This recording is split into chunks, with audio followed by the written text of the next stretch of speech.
Que a paz, a graça e as ricas bênçãos de Deus acompanhem o dia e a semana de cada pessoa que está nos ouvindo hoje. Amém. É muito bom estar aqui de novo para mais um mergulho profundo. Com certeza. E olha, hoje a gente vai entrar num texto antigo que, honestamente, esconde um mistério literário que foi resolvido quase por acidente. Uma daquelas histórias de detetive da vida real, né? Exatamente. É tipo um poema perfeitamente matemático, onde uma peça ficou sumida por milênios, até ser achada no meio do deserto. A gente vai focar hoje inteiramente no Salmo 145. Um texto fascinante. Sim. E, assim, para mapear todo esse terreno, a nossa conversa de hoje está baseada nas notas bem detalhadas da Bíblia de Estudo Nova Almeida Atualizada, a ANAA, e também nos comentários do estudioso Allen P. Ross. Que são fantásticos, por sinal. O Ross tem uma visão muito cirúrgica desse material. Tem mesmo.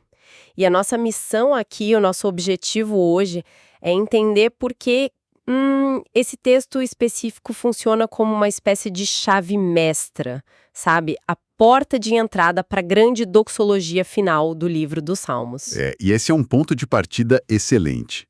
Porque, assim, o Salmo 145, ele não tá ali por acaso. Ele não serve só para, fazer volume no final de um livro antigo. Fazer número, né? Isso. Ele tem uma função arquitetônica muito clara ali dentro.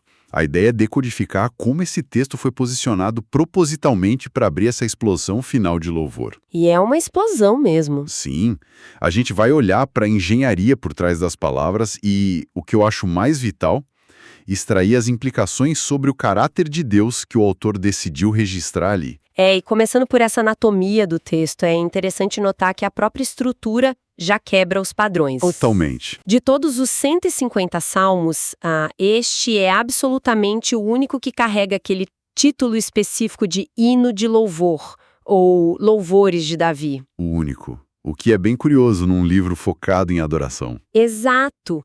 E as nossas fontes mostram que ele funciona literalmente como um gatilho, porque a partir do momento em que o Salmo 145 começa, a palavra louvor domina completamente o cenário. Ela toma conta, né? Sim. Para você ter uma ideia, ela aparece 46 vezes nos últimos 6 salmos. É como se uma represa gigante tivesse finalmente cedido. É uma ótima imagem. E o contraste com o que vem antes é muito gritante. Se a gente olhar para a trajetória dos salmos até esse ponto, tem uma carga enorme de lamentos, de questionamentos, sabe? Sim, muita angústia diante das injustiças. A dor humana é tratada de um jeito muito cru, muito real. Exatamente. Mas aí, ao cruzar a linha do Salmo 145, o tom muda radicalmente. Inicia-se o que os estudiosos chamam de a grande doxologia final. E só para a gente clarificar, esse termo doxologia vem do grego, né? Significa basicamente uma fórmula ou um hino de glorificação, a celebração suprema. Perfeito. E o aspecto mais curioso de tudo isso, na minha opinião, é a ferramenta mecânica, meio que engessada, que o autor escolheu para conter essa explosão de adoração. É um acróstico. Isso, um acróstico. Que é tipo uma lista poética de A a Z. Cada verso, lá no hebraico original, começa com a letra seguinte do alfabeto. Uma regra bem rígida. Sim, mas aí entra aquele detalhe que parece roteiro de filme de investigação que eu comentei. O verso 13, na segunda metade dele, que o pessoal chama de 13b, afirma que o Senhor é fiel em todas as suas palavras e santo em todas as suas obras. Uma frase belíssima. Belíssima, mas que simplesmente não existia na maioria dos manuscritos hebraicos tradicionais. Ela estava desaparecida. Sumiu. E isso foi um verdadeiro quebra-cabeça para os tradutores ao longo dos séculos. Porque, no alfabeto hebraico, esse verso 13 deveria ser introduzido pela letra Nun, que é o equivalente ao nosso N. Certo. E na grande maioria dos textos massoréticos, que são aquelas cópias super meticulosas feitas pelos escribas judeus lá na Idade Média. Aqueles que até contavam as letras para não ter erro, né? Exatamente esses caras. E mesmo assim, essa letra foi simplesmente pulada. É tipo o equivalente a você cantar o alfabeto e passar do M direto pro O. Nossa, e o debate acadêmico devia ferver com isso. E como? O pessoal se perguntava, será que o autor original quebrou a própria regra de propósito? Ou será que um copista piscou o olho e perdeu a linha? E a solução veio da arqueologia, o que é fascinante. A Bíblia de Estudo aponta que a Septuaginta, que é aquela tradução grega bem mais antiga, já tinha essa frase. Sim, já estava lá. Mas a prova definitiva, e isso é muito legal, veio dos manuscritos do Mar Morto, aqueles pergaminhos antiquíssimos que acharam dentro de uns jarros nas cavernas do deserto.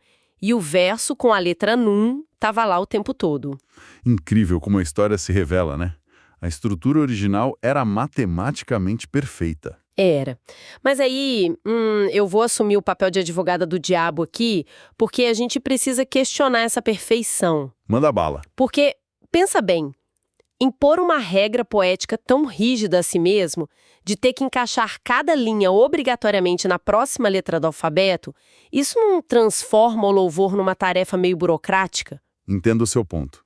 Quer dizer, se a ideia é expressar uma represa estourando de tanta emoção, como é que um sentimento autêntico sobrevive dentro de uma caixa tão calculada assim? Olha, essa dúvida faz todo sentido sobre a nossa ótica moderna, sabe? Hoje a gente costuma associar emoção autêntica a algo espontâneo, meio caótico, sem regra nenhuma. Sim, o famoso deixar fluir. Isso. Mas para a mente do antigo Oriente Próximo, a ordem era sinônimo de beleza e completude. Então a estrutura do acróstico não funciona como uma camisa de força para eles. Funciona como o quê, então? É um amplificador simbólico. Quando o autor usa do A ao Z, ou, no caso dele, do Aleph ao Tav, no hebraico, ele está declarando que o louvor tem que ser total, abrangente. Ah, entendi. Como se ele quisesse esgotar as palavras. Exatamente. A mensagem nas entrelinhas é tipo, eu estou usando todas as letras disponíveis, todo o vocabulário que a humanidade consegue construir, e mesmo esgotando o alfabeto ainda não vai ser suficiente para descrever quem Deus é. Uau! Isso muda o jogo completamente. É a percepção de que a ferramenta humana quebrou tentando medir um negócio imensurável. Perfeito. O que, aliás, leva a gente direto para um choque de realidade logo nos primeiros versos. Porque, depois de tentar organizar tudo em ordem alfabética, o texto logo no verso 3 faz uma constatação de pura humildade. Ele diz: a sua grandeza é insondável. É uma confissão de limite, né? É uma admissão clara de que a mente humana simplesmente não tem capacidade de processamento. A gente não tem o hardware necessário para rodar o programa dessa majestade cósmica. Essa analogia do hardware é muito boa. E a resposta do autor a essa grandeza que não cabe na mente é fascinante. O comentário do Allen P. Ross destaca uma verdadeira avalanche de sinônimos que o salmista despeja ali. É verbo atrás de verbo, né? Sim. Porque não existe uma única palavra capaz de capturar a experiência, então ele atira para todos os lados. Ele usa bendirei, louvarei, exaltarei, anunciarei, meditarei, celebrarei. É um esforço colossal. Ele está tentando cercar o assunto de tudo que é jeito. A intenção é justamente olhar para essa glória através de múltiplos ângulos, já que nenhuma lente sozinha conseguiria focar no quadro inteiro, ele usa várias. Sabe uma imagem que ilustra isso perfeitamente para mim? É a de tentar descrever um fenômeno natural absurdamente esmagador para alguém que ficou em casa e não viu. Como assim? Imagina que você viaja para um deserto absoluto, sem nenhuma poluição luminosa, e aí você vê a Via Láctea a olho nu, cortando o céu de ponta a ponta. Aquela visão de tirar o fôlego. Isso. Como é que a gente explica isso quando volta para casa? A gente fala que foi brilhante, que foi assustador, que foi gigante, mas as palavras sempre soam pequenas, insuficientes. Fazem a experiência parecer menor do que foi. Exato. E como é impossível resumir a coisa de forma justa, a consequência natural é que você não para de falar sobre o assunto. Você tenta contar para todo mundo.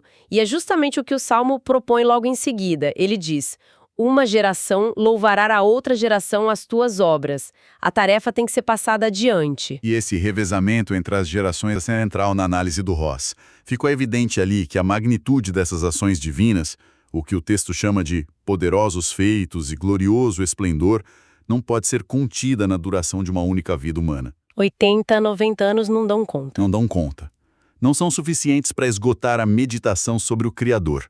Então, A única forma de manter viva a memória de uma bondade infinita é através da comunicação contínua, de pais para filhos, de avós para netos. A tradição oral virando o veículo de sobrevivência, né? Isso mesmo. Mas, pensando bem, e me disse se eu tô viajando aqui, mas esse revezamento perpétuo não esconde uma verdade um pouco desconfortável para nós? De que tipo? Quando a gente diz que uma geração precisa contar para outra porque o assunto não tem fim, não estamos, no fundo, assinando um atestado de incapacidade intelectual coletiva? Ah, interessante. É como se a gente dissesse: olha, a gente falhou em compreender a totalidade de Deus no nosso tempo, então a próxima geração que lute para tentar entender o resto. Não é meio isso? Sem dúvida. Eu concordo plenamente. É o reconhecimento explícito de uma limitação estrutural da humanidade. Nós somos seres finitos tentando catalogar o infinito. É uma conta que não fecha. Não fecha. O texto fala sobre divulgar a memória da tua imensa bondade. A memória de quem Deus é não sobrevive só em pergaminhos ou relíquias guardadas. Ela precisa ser uma narrativa viva, apaixonada, sabe? Sim, vivida no dia a dia. É um projeto de pesquisa cósmico que nunca vai ser concluído. Justamente porque o objeto de estudo transcende o tempo. E olha, o mais intrigante sobre esse objeto de estudo é a enorme contradição que ele apresenta ao longo do Salmo. Os paradoxos começam a aparecer. Sim, porque a gente acabou de estabelecer que estamos lidando com uma força cósmica, insondável, que precisa de dezenas de gerações para começar a ser descrita, certo? Certo. Mas aí, de repente, o texto dá uma guinada dramática. Os versos 8 e 9 trazem um eco direto lá de Êxodo 34:6. O Salmo diz que esse ser infinito é bondoso e compassivo, tardio em irar-se e grande em misericórdia. É uma mudança de tom enorme. Como é que uma força desse tamanho interage de forma tão contida e gentil? E essa citação da Torá, que são os 5 primeiros livros e a base da lei hebraica, ela é estratégica e ela ancora o Salmo na mais fundamental revelação do caráter de Deus no Antigo Testamento. Ele está trazendo a base de tudo. O eterno. Porque na antiguidade, a ideia de reino e majestade estava atrelada a impérios opressores. Reis que esmagavam seus inimigos, né? Exato. O Rosa até relembra a figura de Nabucodonosor, lá no livro de Daniel. Ele foi o predador alfa dos reis babilônicos, o homem mais poderoso do mundo na época.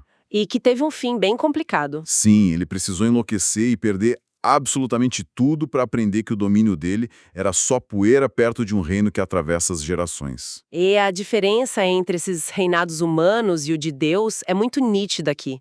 Porque nos impérios terrenos, a grandeza de um monarca geralmente é medida por quão inalcançável ele é. Ou pelo número de inimigos que ele pisou para chegar no topo. A força bruta, o distanciamento. Exato. Mas, segundo o Salmo, as ações que definem este rei do universo são inacreditavelmente simples e íntimas. O texto fala que ele sustenta todos os que vacilam, levanta os que estão prostrados e abre a mão para satisfazer os desejos de todos os viventes. É um rei que serve. Trazendo para o nosso mundo, é tipo ler um perfil detalhado do CEO bilionário da corporação mais poderosa e implacável do planeta. E aí, na página seguinte da revista, você descobre que esse mesmo líder gigantesco passa o final do expediente varrendo pessoalmente o chão da fábrica e servindo comida para os funcionários que estão passando necessidade. Dá um nó na mente. Dá um nó na mente. Levanta uma questão enorme. Será que a verdadeira demonstração de força desse reino não está justamente nessa paciência? No ato de alimentar os caídos e não naqueles relâmpagos de glória do começo? Olha, o cerne da teologia que permeia os Salmos está exatamente nessa sua conclusão. A majestade e a misericórdia, elas não estão em oposição. Elas são a mesma coisa. A glória se expressa através do cuidado, então. Perfeito. As notas de estudo da NAA focam numa palavra hebraica muito importante aqui. Hesed. Hesed. Isso. É um conceito super denso que se traduz como amor leal, bondade pactuada ou misericórdia contínua. É diferente dos deuses mitológicos da antiguidade, sabe? Aqueles deuses gregos ou babilônicos que eram vistos como entidades caprichosas, irritadiças. Que usavam os humanos como peões num tabuleiro, né? Exato. O domínio do Deus bíblico não é caracterizado por esse distanciamento olímpico. O poder absoluto dele é comprovado pela provisão. Ele ampara quem tropeça. É um poder que se abaixa para ajudar. Isso.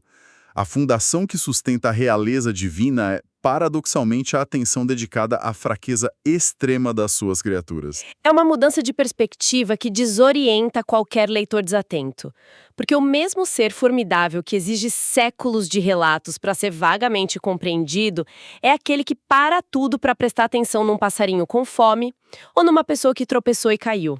É a junção do cósmico com o microscópico. Sim. E a partir desse ponto, o texto começa a fechar o cerco. Porque depois de falar sobre como ele alimenta todos os viventes, o que parece ser uma graça comum distribuída para toda a criação, o Salmo afunila para uma relação de proximidade muito mais específica e exigente. E o texto constrói essa ponte lógica a partir do verso 17, que diz: Justo é o Senhor em todos os seus caminhos, bondoso em todas as suas obras. O alimento físico, o sustento, é de fato para todos, mas o verso 18 introduz uma proximidade diferente. Sim, ele afirma que o Senhor está perto de todos os que o invocam. Porém, e isso é crucial, há um qualificador ali que as nossas fontes destacam com muito cuidado. Qual é a condição? Perto de todos os que o invocam em verdade. Não é qualquer grito a esmo. E é aqui que a gente precisa de clareza, né? Exato. Porque pensa comigo num momento de pânico extremo, tipo um acidente, uma tragédia, um baita susto, quase todo ser humano emite um grito de socorro para os céus. É instintivo. Até quem não acredita costuma gritar, né? Sim. Então qual é a mecânica por trás desse qualificador? Qual é a diferença real entre dar um grito desesperado por ajuda e o ato de invocar a Deus em verdade? Essa é a grande questão. A análise do Allen P. Ross conecta esse qualificador aos versos que vêm logo em seguida. Versos que detalham os que o temem e os que o amam. Ah, então tem a ver com o relacionamento. Tudo a ver. Como você disse, um grito de socorro no meio do caos frequentemente é só um instinto de sobrevivência. É uma tentativa de usar o divino como uma saída de emergência cósmica, sabe? Tipo quebrar o vidro em caso de incêndio. Perfeita analogia. Mas invocar em verdade exige algo muito mais profundo. Refere-se a um alinhamento de vida, a uma verdadeira piedade constante. Não é um evento isolado? Não. É a diferença abissal entre procurar Deus apenas quando a casa está pegando fogo e viver cultivando reverência, lealdade e submissão diária a esse rei soberano, mesmo quando não tem crise nenhuma no horizonte. Entendi. E a resposta a esse alinhamento, segundo o texto, traz consequências bem pesadas. O Salmo traça destinos diametralmente opostos. Dois caminhos bem distintos. Sim, para aqueles que o temem e o amam, a promessa é linda. Ele satisfaz desejos, escuta o clamor, salva e protege. Mas a outra face da moeda, no verso 20, é duríssima. Porém, todos os ímpios serão exterminados. É um contraste que assusta. E exige uma pausa e um questionamento sério aqui da nossa parte. A gente passou grande parte desse estudo falando sobre um Deus cuja essência é o Hesed, o amor leal, compassivo e misericordioso. Sim, o Deus que levanta quem cai. Como é que a destruição e o extermínio de pessoas se encaixam na figura desse rei que alimenta os fracos? Não tem uma contradição insuperável aqui no finalzinho? Olha, essa é definitivamente a tensão mais difícil do texto. Mas as duas coisas não se anulam. Na verdade, elas dependem uma da outra. A explicação está na compreensão antiga do que é a justiça. Como assim? Pensa bem, um reino fundamentado no amor leal não pode, por definição, tolerar para sempre o mal que destrói a vida. O termo ímpio nos Salmos não é sobre alguém que comete erros comuns ou fraquezas. Porque para quem tropeça, ele ajuda a levantar, como a gente viu. Exatamente. O ímpio aqui é aquele que se opõe estruturalmente à bondade. É quem explora os vulneráveis e abraça a maldade de forma deliberada, ativa. É uma oposição ao próprio caráter do reino. Isso. Portanto, a justiça de Deus exige um limite moral definitivo no universo.